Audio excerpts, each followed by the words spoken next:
நாளாகமத்தின் முதலாம் புஸ்தகம் 14ஆம் அதிகாரம். தீருவின் ராஜாவாகிய ஈராம் தாவீதினிடத்தில் ஸ்தானாபதிகளையும் அவனுக்கு ஒரு வீட்டை கட்டுகிறதற்கு கேதுரு மரங்களையும் தச்சரையும் கல் தச்சரையும் அனுப்பினான். கர்த்தர் தன்னை இஸ்ரவேலின் மேல் ராஜாவாக திடப்படுத்தி இஸ்ரவேல் என்னும் தம்முடைய ஜனத்தின் நிமித்தம் தன்னுடைய ராஜ்யத்தை மிகவும் உயர்த்தினார் என்று தாவீது அறிந்து கொண்டான். எருசலேமிலே தாவீது பின்னும் அநேக ஸ்திரீகளை விவாகம் பண்ணி பின்னும் குமாரரையும் குமாரத்திகளையும் பெற்றான்.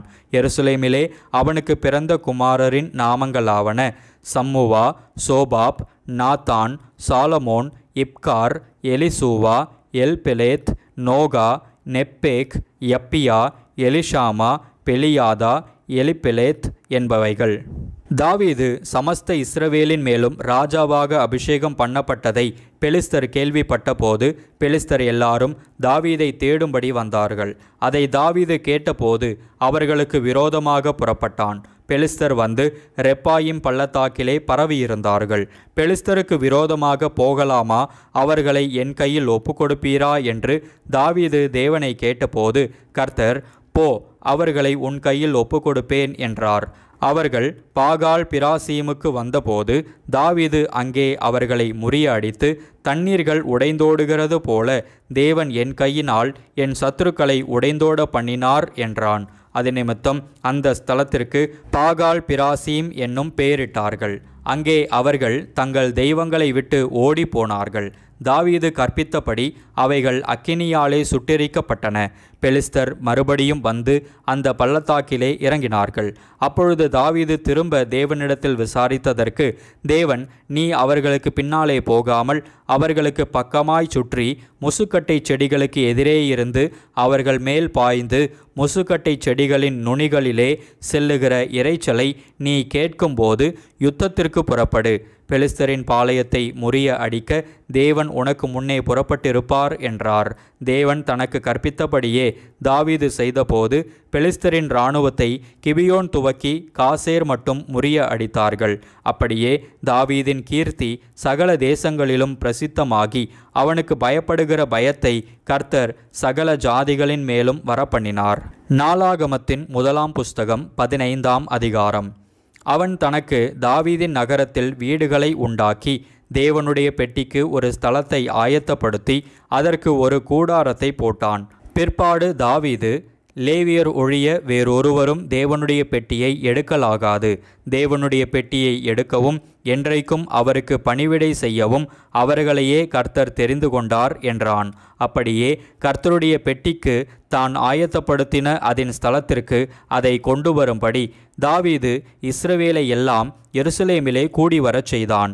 ஆரோனின் புத்திரரையும் லேவியராகிய கோகாத் புத்திரரில் பிரபுவாகிய ஊரியேலையும் அவன் சகோதரராகிய 120 பேரையும், மெராரியின் புத்திரரில் பிரபுவாகிய அசாயாவையும் அவன் சகோதரராகிய 220 பேரையும், கெர்சோன் புத்திரரில் பிரபுவாகிய யோவேலையும் அவன் சகோதரராகிய 130 பேரையும், எலிசாப்பான் புத்திரரில் பிரபுவாகிய செமாயாவையும் அவன் சகோதரராகிய 200 பேரையும், எப்ரோன் புத்திரரில் பிரபுவாகிய எலியேலையும் அவன் சகோதரராகிய 80 பேரையும், ஊசியேல் புத்திரரில் பிரபுவாகிய அம்மினதாபையும் அவன் சகோதரராகிய 112 பேரையும் தாவீது கூடிவர பண்ணினான். பின்பு தாவீது ஆசாரியராகிய சாதோக்கையும் அபியத்தாரையும், லேவியராகிய ஊரியேல், அசாயா, யோவேல், செமாயா, எலியேல், அம்மினதாப் என்பவர்களையும் அழைத்து அவர்களை நோக்கி, லேவியரில் நீங்கள் பிதாக்களுடைய சந்ததிகளின் தலைவர்.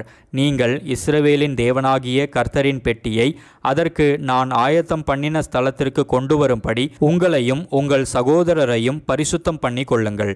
முதலில் நீங்கள் அதை சுமக்காதபடியினாலும் நாம் நம்முடைய தேவனாகிய கர்த்தரை நியாயமானபடியே தேடாதே போனபடியினாலும் அவர் நமக்குள்ளே அடி விழப்பண்ணினார் என்றான்.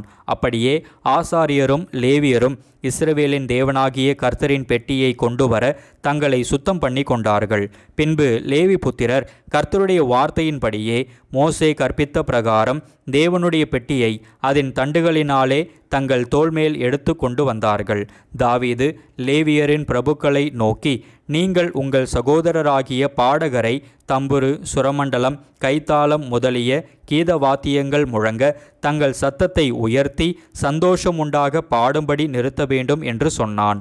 அப்படியே லேவியர் யோவேலின் குமாரனாகிய ஏமானையும் அவன் சகோதரரில் பெரகியாவின் குமாரனாகிய ஆசாப்பையும் மெராரியின் புத்திரரான தங்கள் சகோதரரில் குஷாயாவின் குமாரனாகிய ஏத்தானையும் இவர்களோடும் கூட இரண்டாவது வரிசையாக தங்கள் சகோதரராகிய சகரியா, பேன், யாசியேல், செமிரமோத், எகியேல், உன்னி, எலியாப், பெனாயா, மாசையா, மத்தித்தியா, எலிப்பெலேகு, மிக்னேயா, ஓபேத் ஏதோம், ஏயேல் என்னும் வாசல் காவலாளரையும் நிறுத்தினார்கள். பாடகராகிய ஏமானும் ஆசாப்பும் ஏத்தானும் பஞ்சலோக கைத்தாளங்களை தொனிக்க பண்ணி பாடினார்கள். சகரியா, ஆசியேல், செமிரமோத், எகியேல், உன்னி, எலியாப், மாசையா, பெனாயா என்பவர்கள் அல்மோத் என்னும் இசையில் பாடி தம்புருகளை வாசித்தார்கள். மத்தித்தியா, எலிப்பெலேகு, மிக்னேயா, ஓபேத் ஏதோம், ஏயேல், அசசியா என்பவர்கள் செமனீத் என்னும் இசையில் பாடி சுரமண்டலங்களை நேர்த்தியாய் வாசித்தார்கள். லேவியருக்குள்ளே கெனானியா என்பவன் சங்கீத தலைவனாயிருந்தான். அவன் நிபுணனானபடியால் கீத வித்தையை படிப்பித்தான். பெரகியாவும் எல்கானாவும் பெட்டிக்கு முன்பாக காவல் காத்து வந்தார்கள்.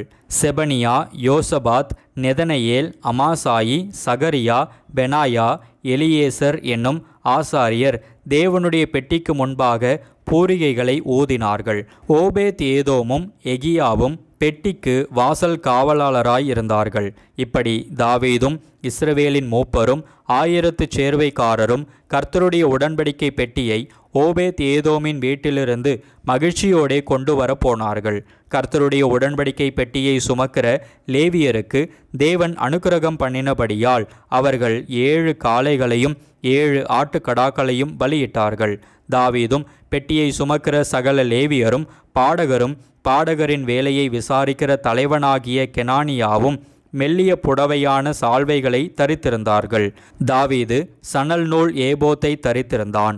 அப்படியே இஸ்ரவேல் அனைத்தும் கர்த்தருடைய உடன்படிக்கை பெட்டியை கெம்பீரத்தோடும் எக்காலங்கள், பூரிகைகள், கைத்தாளங்களின் தொனியோடும் தம்புருகளையும் சுரமண்டலங்களையும் வாசிக்கிற சத்தத்தோடும் கொண்டு வந்தார்கள். கர்த்தருடைய உடன்படிக்கை பெட்டி தாவீதின் நகரம் மட்டும் வந்தபோது சவுலின் குமாரத்தியாகிய மீகாள் பலகனி வழியாய் பார்த்து தாவீது ராஜா ஆடி பாடி வருகிறதை கண்டு அவனை தன் இருதயத்திலே அவமதித்தாள்.